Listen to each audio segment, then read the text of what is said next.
Hey, VC. It's January 20th, Monday. Martin Luther King's birthday and a holiday in America.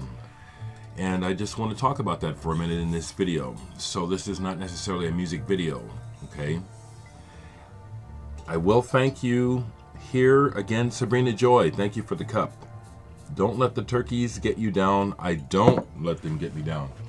The turkeys are teaching me to be stronger and stronger. It's taken me a long time to get over people pleasing. It's taken me a long time to get over allowing others to rule over me just to be their friend. I'm done with that. So thank you, Sabrina, and thank you, friends, for being supportive. There is no reason why anyone as a friend or a family member should feel over me, or that I have to do what they tell me to do or acquiesce to them just because, I don't. So don't let the turkeys get you down. So I want to just talk for a minute about Martin Luther King, and it is going to be caustic. So if you don't want to hear it, you can go now. When I was a kid, Martin Luther King was very important to me.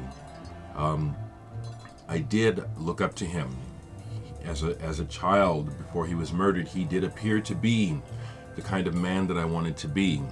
I was raised in a Baptist church family, church every Sunday, Bible study almost every day.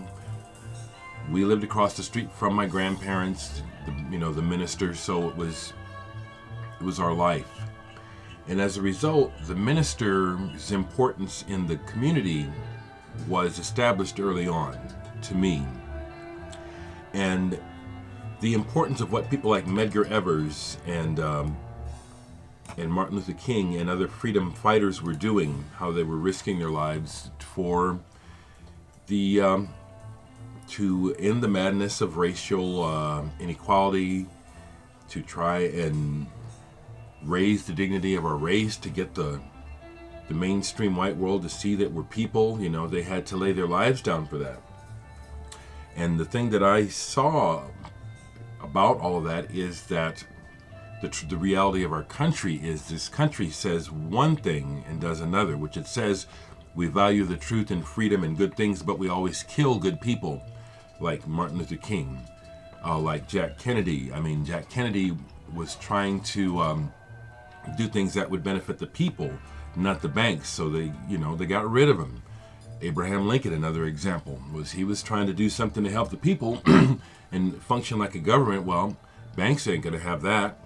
The rich, the privileged, whoever they are, I'm not going to call them any color. I'm going to call them a group of people with intentions to win and be powerful, and nothing will stop them. And so good people are eliminated, and Martin Luther King is a perfect example. John F. Kennedy was killed. Then I don't know the order. I forget the order, but these deaths killed my dream of wanting to be a public figure that will try to help.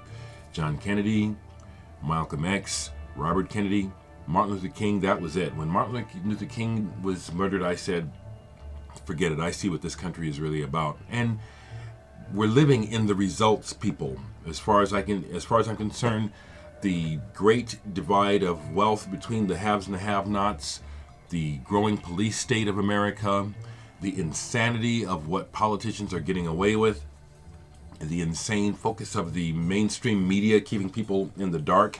This all could not have happened if a good person like Martin Luther King or people of his ilk had been allowed to raise up and do something, because the crooks wouldn't prevail. The crooks had to prevail, which they are prevailing. So I think it's a joke in a lot of ways that the United States government claims to honor Martin Luther King by giving him a holiday on his birthday. I think it's absolute bullshit. And Martin Luther King's importance to me personally is separate from this national celebration, because it's a goddamn lie. And I see no connection between our president having brown skin and Martin Luther King. I've said it before, I'll say it again. Matter of fact, I had a conversation yesterday while my nephew was in town. Me and my nephew and my brother went to lunch at Big Mama's restaurant. She's our relative too.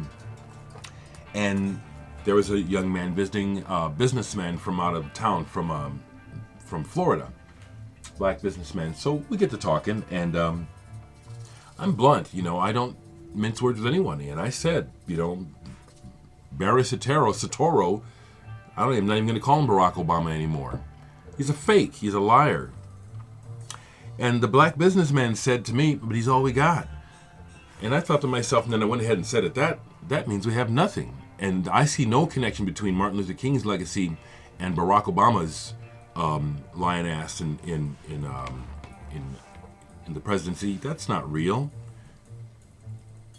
He's a setup. Who chose him? The Bilderbergs? The Bohemian Grove?